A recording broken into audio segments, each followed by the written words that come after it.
درود خوانندگان روزنامه جوانان تاجیکستان. نشر نوبتی برنامه شهر مطبوعاتی را منظورتان می‌گردانیم.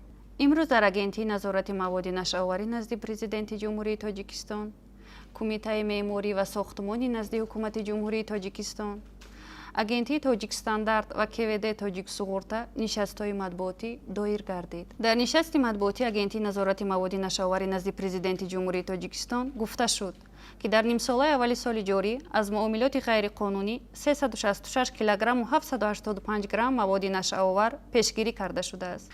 بنا به اطلاع اگنتی مذکور، این نشان داد نسبت همین دوره سال گذشته 114 کیلوگرم و 956 گرم یا 45.6% زیاد می باشد.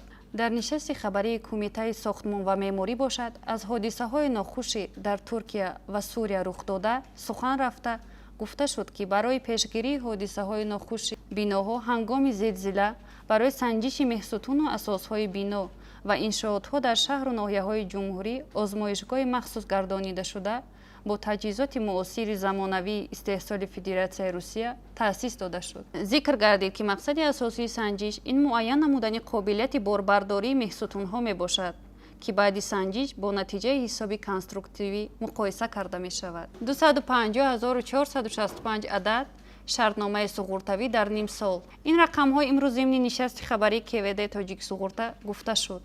ذکر گردید که در نیم ساله اول سال 2023 با شخصان حقوقی واقعی در مجموع 250,465 عدد شرطنامه های سوغورتوی به امضا رسانیده است که از حساب این شرطنامه ها به کارخانه مذکور 21,217,000 سومانی مبلغ وارد گردیده اجرای نقشه نیم ساله 122.3% تأمین کرده شد. تاجیک استاندارد در دایره یک آزمون 49 کارخانه وطنی و سوبیکت خدمترسان را به جایزه مخصوص سرفراز گردانیده است. این نقطه امروز ضمن نشست خبری این نهاد صدا داد. ذکر شد که با مقصد رشد صاحبکاری در ساحه استحصالی و بهتر نمودن صفت خدمترسانی سوبیکت‌های خواجگیدار در این زمینه معرفی محصولات وطنی، هوسمندگردانی و قدردانی صاحبکاران وطنی در نیم ساله یکم سال 2023 آزمون محصولات و خدمترسانی بهترین در جمهوری تاجیکستان گذرانیده شد. سنه 3 یونی سال 2023 باشد در مؤسسه دولتی باغ ایران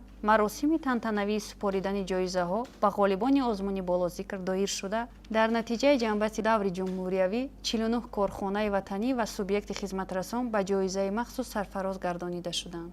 فرهناز سفروا بودم. شما را با نقطه های مهم نشست های مطبوعاتی امروز در لایحه جدید روزنامه جوانان تاجیکستان آشنا ساختم. خیر.